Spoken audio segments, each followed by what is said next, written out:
number one tonight is, should this man be charged with murder, and should vigils be held in the honor of the quote-unquote victim? What are we talking about? Well, let me share the screen. Let me load this up. Then I'll share the screen, and you guys let me know what your thoughts are. Begin. Hold on, let me share the screen. Where is it? Okay, here we go. So again, this was an interesting story. Again, I feel like it trended for the wrong reasons, but you guys can be the judge. Let's take a look. With a Manhattan bodega worker who was charged with second-degree murder after allegedly stabbing a man to death who'd confronted him and pushed him behind the counter. But today, many are defending the worker's actions, including the mayor, with some calling it self-defense. CBS News' Allie Bauman is live in Hamilton Heights with new information tonight. Allie. Well, Alice and Dana, the 51-year-old deli clerk here is accused of stabbing and killing 37-year-old Austin Simon. But the surveillance video is not so black and white. The mayor says it shows the suspect was doing his job when the victim approached him inappropriately. Surveillance video shows 37-year-old Austin Simon push the clerk behind the bodega counter and then stand over him. Moments later, a struggle ensues. The two wrestle and the clerk stabs Simon multiple times. It's obvious this gentleman was here, working, providing for his family, and someone came behind the counter, and what I viewed was inappropriate. This happened late Friday night in the Blue Moon convenience store off West 140th Street. Police were called for an assault in progress and found Simon bleeding from 2 stab wounds in his chest and 1 in his neck. He later died at the hospital, and police arrested the deli clerk, 51-year-old Jose Alba, for second-degree murder. In his arraignment, the district attorney's office claims it began when the victim's girlfriend was trying to buy a snack from the deli clerk with her daughter, but her card was declined. Prosecutors say the clerk then took the snack back from the child and they left. Minutes later, Simon walked in and went behind the counter of the store to confront the clerk. Prosecutors claim Simon pushed the clerk and attempted to steer the clerk out of the area behind the counter, but the clerk picked up a kitchen knife that was stashed behind the counter and stabbed the victim multiple times.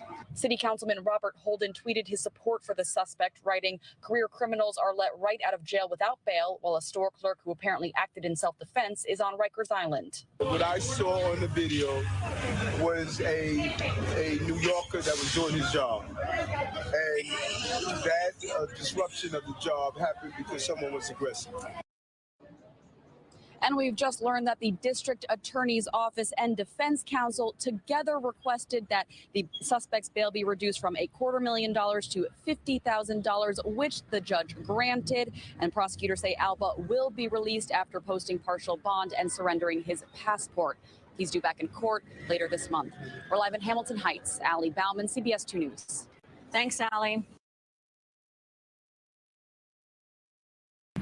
Yeah, interesting. I had a couple of different ways I looked at this, but I'll be interested to see what the panel thinks about this. The one thing I'll say up front about this is where that tough guy stuff doesn't make sense, man. Like, just lay off the tough guy stuff. Mr. Untouchable, what say you to this? There are a few things going on here. The guy, he shouldn't have been in the back of the counter. Well, let me say this first. I agree with Eric Adams, and I usually don't agree with him on many different things. Me too. But I agree with him on this position because there's several things going on here. First of all, that young guy shouldn't have been behind that counter. Why is he behind the counter? Mm-hmm. And then he pushed the old man down, and he was kind of like menacing him.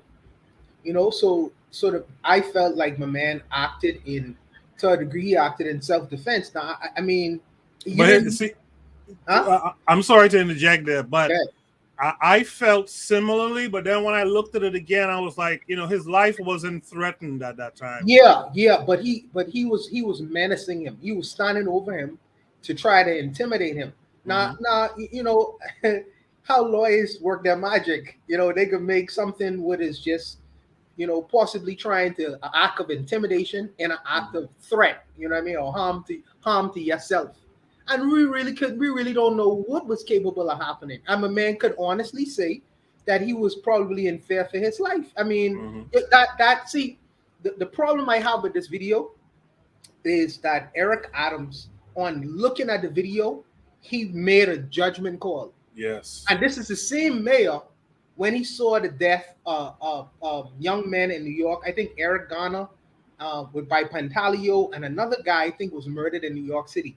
On looking at the videotape, you know what he said? We're gonna have to. We don't have enough evidence yet. Yes. That's the problem I have. Got the hypocrisy in that. They are quickly able to jump behind him based on just the videotaped evidence of what they seen, but they didn't do the same things or when the police officers was harming black men on the streets of New York. I have an issue with that. That's why I call hypocritical. The other thing what's going on is sometimes we shouldn't let people put batteries in our back. And what I mean by that, the lady is the person who actually started this whole incident. Yep. Because she was in the shop first, and then she went home and probably put a big time battery in this dude back, and he's all gassed up and angry now, not knowing all the full information. Because sometimes women can be very emotional, especially when they express a story. Because really, she was in the wrong. If you don't have enough money, why should the man give you the potato chip? He have a right to take that potato chip back. That's not yours. So let me just interject there quickly. In something that I was reading, the word was, and this is how you have so many black men in jail or in prison, right? The word was that this guy, this old fellow behind the counter, that he snatched the snack out of the child's hand disrespectfully. So, by the time she ran home or ran out to the car and tell him that this guy disrespected the little girl, that put the battery in his back. But continue, Mr. Untouchable. But Coco, to see the issue with that is it becomes a matter of he say, she say, because she could have felt like the potato chip was grabbed out of the little girl's hand, but that probably, but he may have his own version of what actually happened. Right. So it falls really that he say, she say. She could have took it away based off of the fact that her card was declined. You know what I mean? So she could contrive any kind of story because her pride was hurt a little bit. The fact that the little girl had to give the potato chip out, or he took the potato chip and say sorry. You know what I mean? The story kind of like based on who telling the story, you could spin it however you want to spin that. I feel sometimes, I understand, we love the women we with and the children we have with them, but sometimes when people give you third-hand information, you know what I mean? You need to have a level head and deal with the situation in a level head, because if you deal with it out of emotion, these kinds of things can happen. And unfortunately, they happen over and over and over and over again in our community. That's what I believe. So again, when I saw it, this story was actually trending on Twitter, but it was trending for the fact that this guy in the video is wearing a certain brand shirt, and people were kind of clowning. You can't pay for a snack, but you wearing this certain brand shirt and you getting killed and all this kind of stuff. But what I saw in the whole thing, what I took from it, similar to what Mr. Untouchable is saying, is there's a lack of manhood in this video on both sides. One thing I'll say too, the knife that guy used, that's not a regulation knife. He's supposed to go to jail for that. Because in New York, there's laws about knives longer than, I think, 3.5 inches or something like that. He pulled some kitchen knife and stabbed this kid in the neck and killed him. But there's a manhood discussion in here where, as a man, just like what Mr. Untouchable is saying, you're supposed to go down there as a man and inquire. So what really went on here? My daughter feels disrespected, or my lady feels disrespected, and have a discussion with this guy. That's what men do. But dusty dudes is the kind to run down there and run behind this thing, and this man now could, at least he can claim to feel threatened. So if he takes your life in that situation, or you take his, either way you messed up, right? Either you're dying or you're going to jail. So as a man, and I think the guys on the panel here and those of you in the chat, like Coach Pete and them, as men, I think we would have gone down there and inquire as to what really went on here. Not going down there being the tough guy with the battery in our back, as Mr. Untouchable put it, right, trying to pop off something. Go down there and ask this guy, stand up as a man and ask him what was the deal with that. What happened here? But that's not what happened. Oni, you saw the video. I don't know if you saw this when it was trending on Twitter. What say you? Yeah, I was going to talk about this. I'm planning on playing the video tomorrow, but yeah, my take is, first off, I didn't know he was 37, but if you're 37 and you a black man and you getting taken out by a 52-year-old Arab man, like, you know what I'm saying? Like, something to me, like, what the fuck is wrong with you? You know what I'm saying? Like, you supposed to have, like, when I thought you said tough guy, I'm saying to myself, like, this is a dude who's bragging and boasting about, like, they're the menace in the community. Mm-hmm. You're supposed to have better hands than that. Yeah. You know what I'm saying? And another thing is that, like that's the issue. That's the thing that I realize with a lot of our people is that if you're going to go into a fight, you better fight to win. Mm-hmm. You better fight to kill. Because the reality is this: you don't fight to kill, that's fine. Now you got to explain that, in front of the pearly gates or whatever. I don't know, but whatever the iconic guy, like, you got to explain. Well, I'm a good guy. Yeah, sure. Yeah. You dead though. Mm-hmm. You try to protect your daughter's honor somehow. Well, you dead now. Mm-hmm. And then here's the kicker: the woman he was with, a whole white woman. Is a white woman? Can't afford a bag of chips. White woman. That's what the Twitter sphere is saying. I mean, I didn't verify, but they was all like, shit, this white woman had her, and the card declined was the EBT card. Come on. Her food stamps was declined, and that's why well, that's the rhetoric. I don't know if it's 100%, but that's the first story that came out. That's the word on the street. Yeah, that's the word on the street. And usually the word on the street got it, they don't always a white woman. Hey, my man, he protecting white girls' honor, so he's the most dangerous black man in the United States. Well, he wasn't dangerous enough for this Arab, that's for sure. This Arab was like, okay, I got you. I'm gonna play with you. My God. How you get bodied by this old ass man? I didn't even know the dude was 50. I thought he was older than that. How you get bodied by this old man? And then you all walking around like you big and bad. Well, there you have it. There you have it. Shaking my damn head. Yeah, like weaklings. That's my issue. My issue is that black folk be on that weak stuff. I don't know if you saw. I was showing the guns off. On today's podcast, but you supposed to, but like this video actually inspired me to, get me, like you said, get you a regulation blade. You know what I mean? Because you want to, like the way how this Arab did this, man. You got. I mean, I wouldn't defend this dude. That's the thing I don't like about this right here, this video. Real talk. The way how Eric Adams is come behind this Arab, I would never defend an Arab. I'm not going to. Yeah, exactly. I'm not going to say I'm not going to say that the dude was wrong. I mean, somebody trying to fight with you, of course you got to get them. You know what I'm saying? Like I got my blade, and then you pushing me down. Good, you push me down. Great, you're bigger than me. You're lumbering over me. You push me down. Well, that's your life, my guy. I don't give a fuck. That's your life. The fuck you pushing me down for? That's my bag of chips. Yeah, you know what I'm saying? I'll fucking do it again. It's my fucking bag of chips. What the fuck you thinking? Your kid's gonna hold my bag of chips, but she's hungry. I don't give a fuck if she's hungry. You better pay. What the fuck you talking about? Yeah. You know what I'm saying? I ain't never. You ain't never gonna see me in the store getting my card declined. Talking about well, can I still have the bag of chips? No, you can't, stupid. It's run a business, not a charity. Fuck out of here. Of course he grabbed the chips, and then apparently after he grabbed the chips, the woman was knocking shit over. Knocking shit over like some lunatic.